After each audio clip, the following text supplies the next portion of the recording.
Hello you guys, thank you for joining me for another video. In today's video, we'll be setting up my 12-foot skeleton, finishing the outdoor and dining room decorations, adding some final Halloween touches to the house, and finishing off with a spooky Halloween meal. Halloween is just around the corner and we still have a lot to get through, so let's get right into it. A mandatory fall activity that I have to do every year around Halloween is visiting at least one pumpkin patch. So we went to my favorite coffee shop, grabbed a vanilla oat latte, and headed right over. We walked through the corn maze that we actually got a little lost in. We saw lots of really cute farm animals. We walked through all of the beautiful pumpkin patches, and of course we picked out a few pumpkins to take home.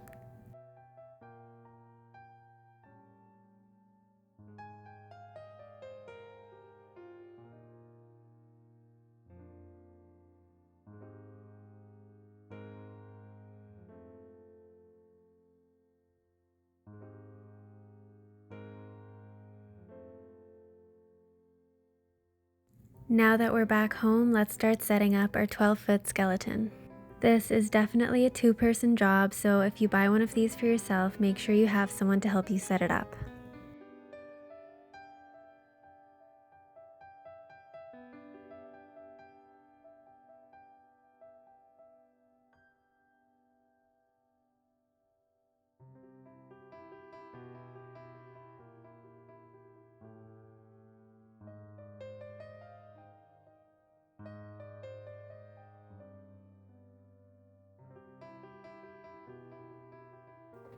All in all, the skeleton is really easy to set up. At this point, we were a little confused about which hand goes on which side, and after switching them about 3 times, we finally figured it out. No, we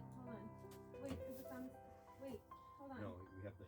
That's mine. We're good at this. Okay. Just facing forward down the outside. So you see this slot?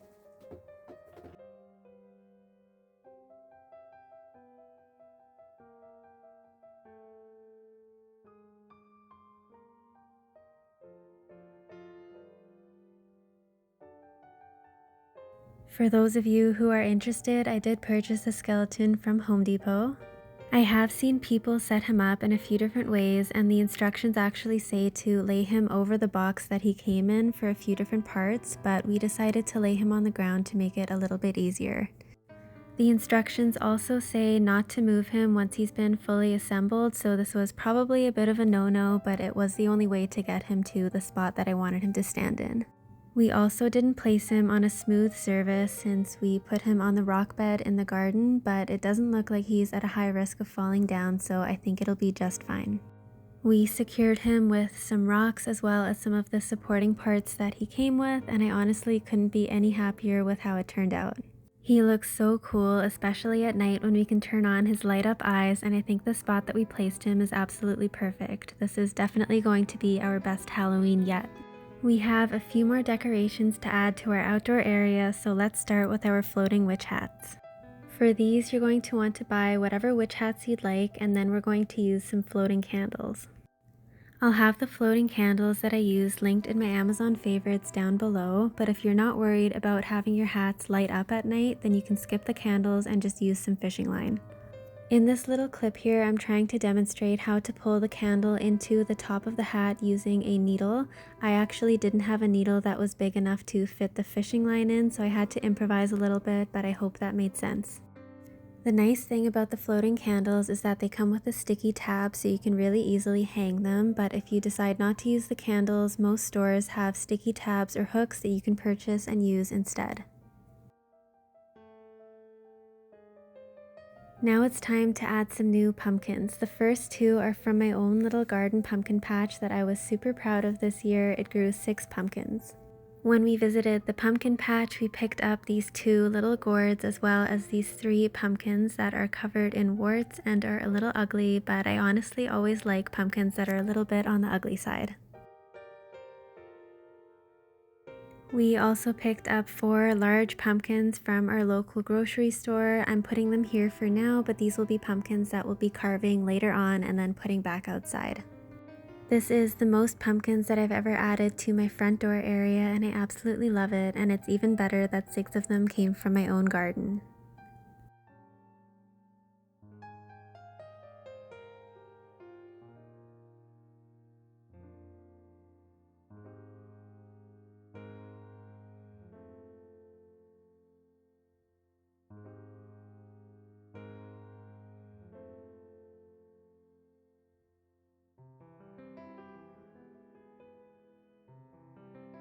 Now it's time to add some skulls to our garden bed. I purchased these at Dollarama, and they're a really nice way to add a little bit of extra spookiness to your garden. I know my garden is quite full of dead weeds at the moment, but I kind of feel like it adds to the Halloween vibe, so it's okay. I had this little cat decoration that needed a home, so I just popped it on the mailbox. Now it's time to add some spooky jack-o'-lanterns to one of the bushes and one of the trees in our front door area. I purchased these at Dollarama as well. If you do something similar, you can also add some little lights or flameless candles into them to make them stand out a little bit more. This will look really cool at night, and I think that I might do this for Halloween Day.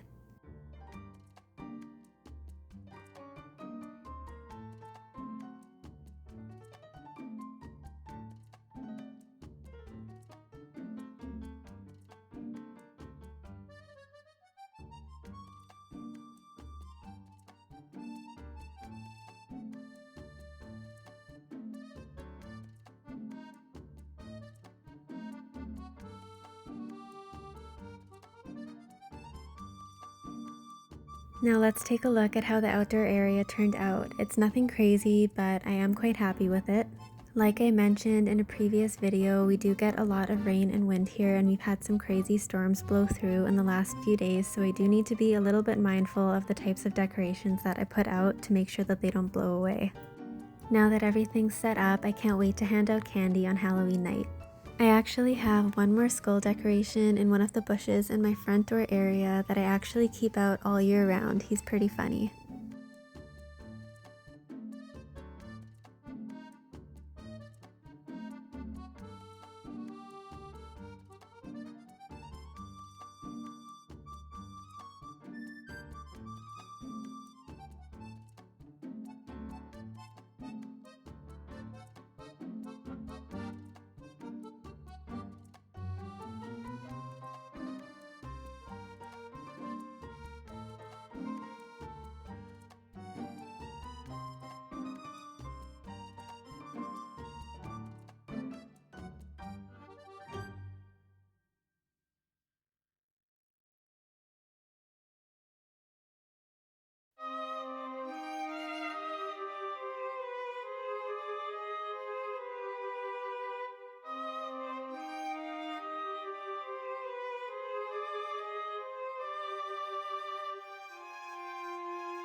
Now let's move on to the next area. This will actually be the final area that I'll be decorating for Halloween, and it's the dining room. I'm going to start by switching the fall tablecloth for a more suitable Halloween tablecloth.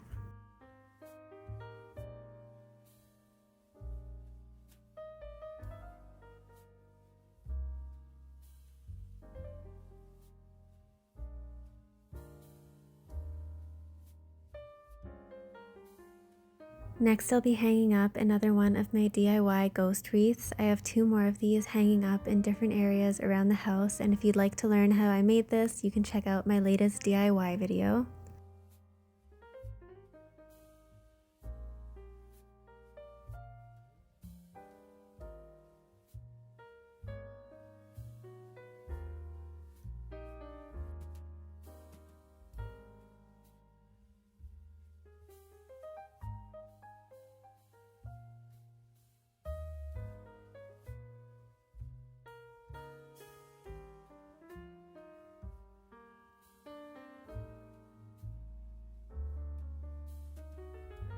I always like to add a little bit of something to the background of my decoration, so I'm just going to go in with some leaf garlands.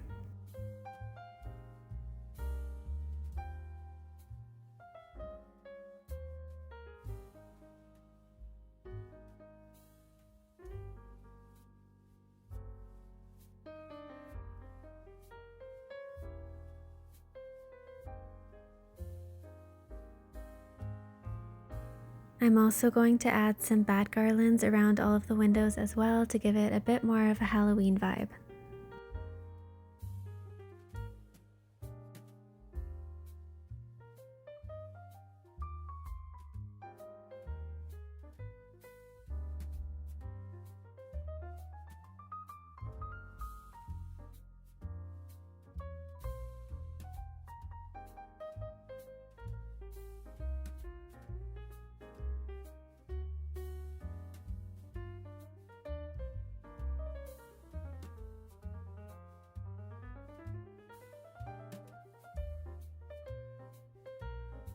I like to use fishing line to hang up a lot of my decorations, and that's what I use to hang up the spiders as well as the skeletons and my ghost wreath. It's really strong, and this way you don't see any strings.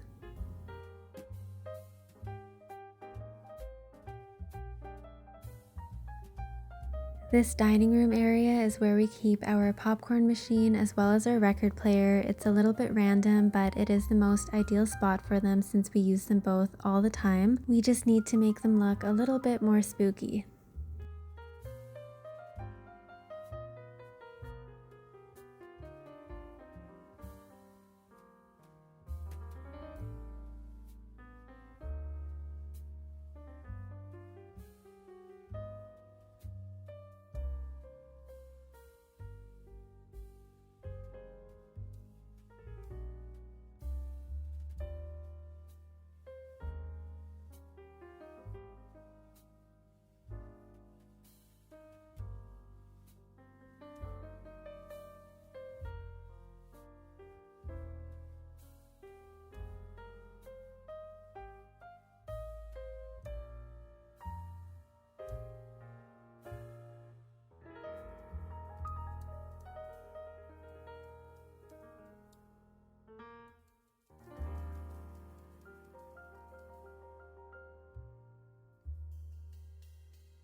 The dining room area is almost done, but we do have a few more items that we'll be adding a little bit later on once I see what we've got left. I had quite a few of my floating candles left, so I decided to add some of them into the living room over the TV. These are going to look so magical when I'm watching all of my Halloween movies. I can just picture how perfect they're going to be when I'm watching Harry Potter. I had the Addams Family playing in the background while I was doing some of my decorating. It's one of my favorite Halloween movies to watch every year. Let me know what some of your favorite Halloween movies are. The following day, I added the last of my floating candles to my kitchen. These were the perfect final touch.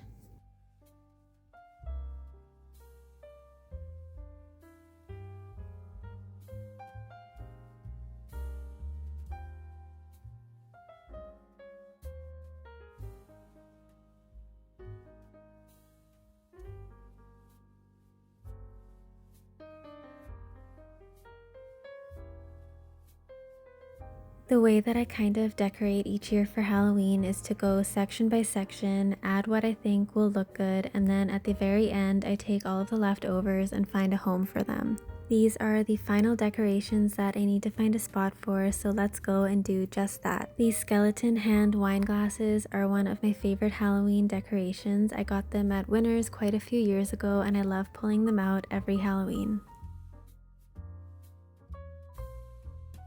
I decided to add my DIY ghost candles to this little centerpiece on the kitchen counter as well. If you'd like to make some of these as well, you can check out my latest DIY video. They're super easy to make.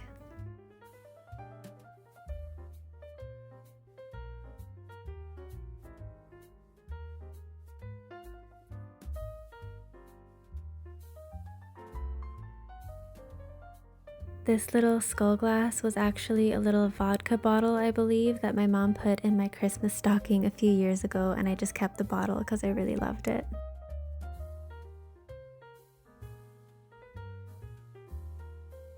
I added my last two ghosts into the living room. If you'd like to see how I made these, they're also included in my DIY video.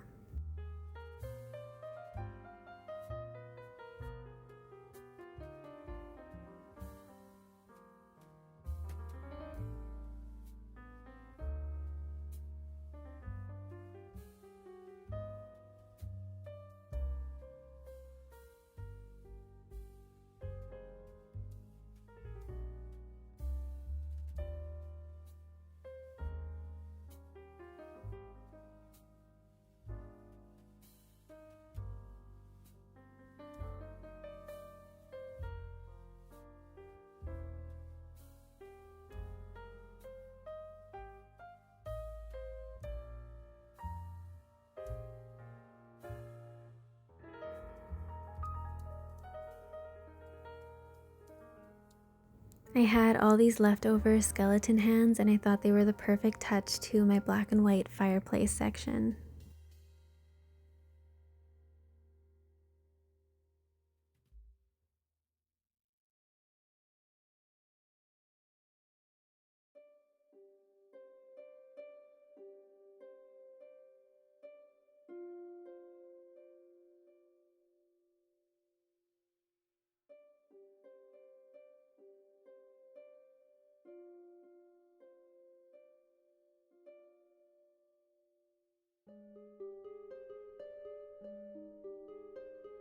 Now that we've added all of our final touches, let's take a look at how the dining room turned out.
It looks like we finally made it through all of the Halloween decorations that I had to put up this year, so let's end this video with one of my favorite Halloween dinner ideas.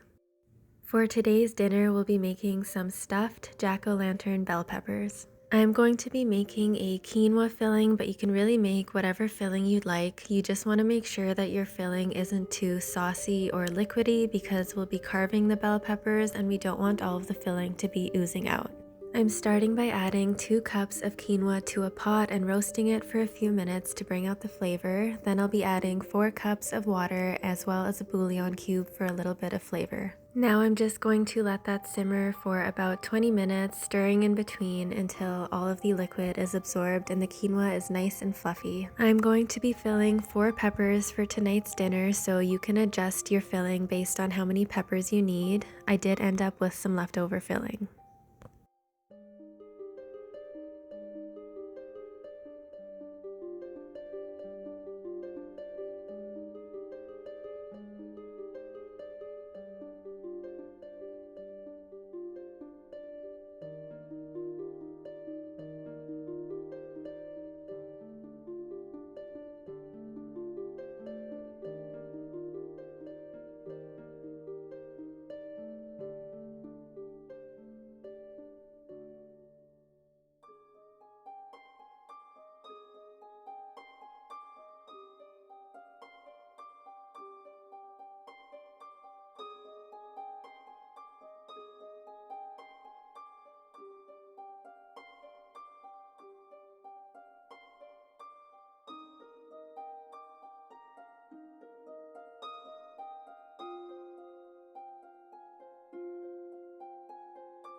Once the quinoa has absorbed all of the liquid and looks something like this, we can start adding all of our other ingredients. I usually switch my fillings up a little bit, so this time around I'll be using some garden tomatoes because I have lots of tomatoes from this year's garden that I still need to use up. I'll also be adding in some black beans and some corn, but like I said, you can use whatever ingredients you'd like. For the seasoning, I'm just going to keep it really simple and add some taco seasoning as well as some extra salt.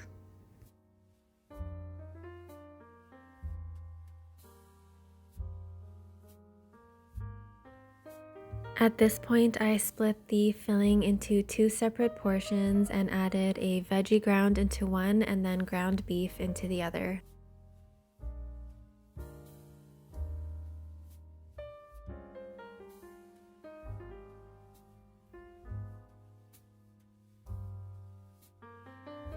Now it's time to prepare our bell peppers. Ideally, you'll want to use orange peppers so that they look like jack-o'-lanterns. You'll want to start by cutting the tops off of the peppers. You'll want to make sure to keep these as we'll be adding them back on later. Next, you'll want to remove all the white parts and the seeds. I usually use a small knife or a spoon to scrape them out.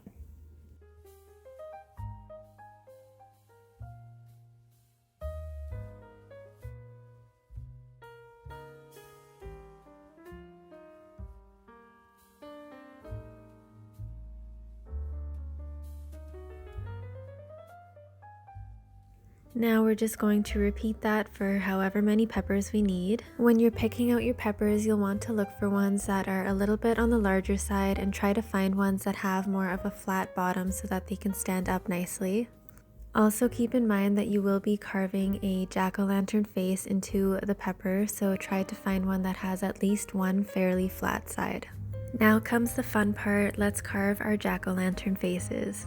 Just keep in mind that you don't want to carve any sections that are too large as we'll be filling these and we don't want all the filling to be falling out.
Once you've carved all your jack-o'-lantern faces, it's time to add the filling. I like to add filling into half of the pepper, and then to make it extra yummy, we're going to add some cheese in the middle and then top it with more filling and then more cheese on the very top.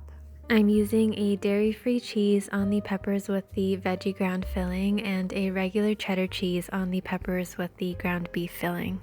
You do want to make sure that you place the peppers in a casserole dish or a dish with some higher sides just to support them a little bit and keep them from falling down while they're in the oven.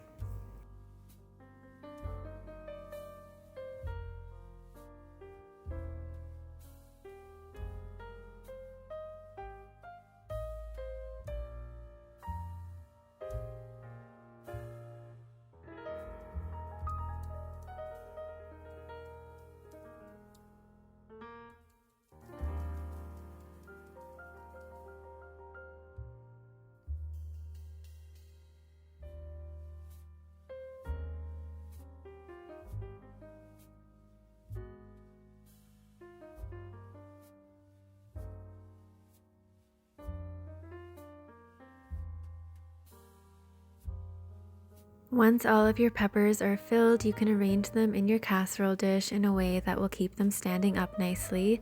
I usually place them quite closely together and lean them against the sides to keep them from falling down. Then we're going to pop them in the oven at 425 degrees for about 20 minutes. We basically just want the cheese to melt and the peppers to roast slightly, but we don't want them to get too soft.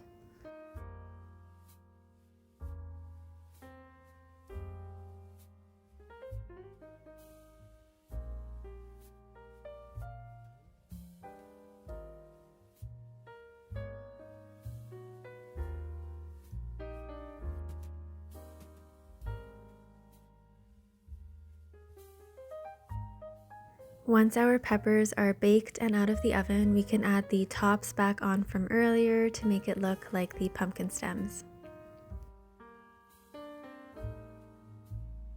And that's our stuffed jack-o'-lantern bell peppers all done. Now it's time to serve and enjoy.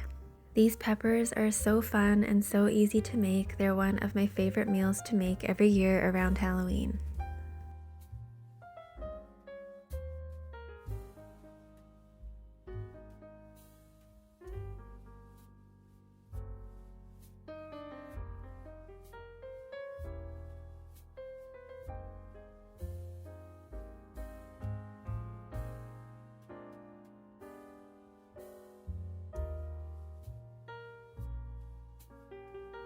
If any of you made it all the way to the end of this video, thank you very much for watching. I know it was a bit of a longer video. I do have a couple more videos that I'm planning to upload before Halloween, so stay tuned for those. I hope you're all having a lovely and spooky October so far, and hopefully I'll see you in the next video.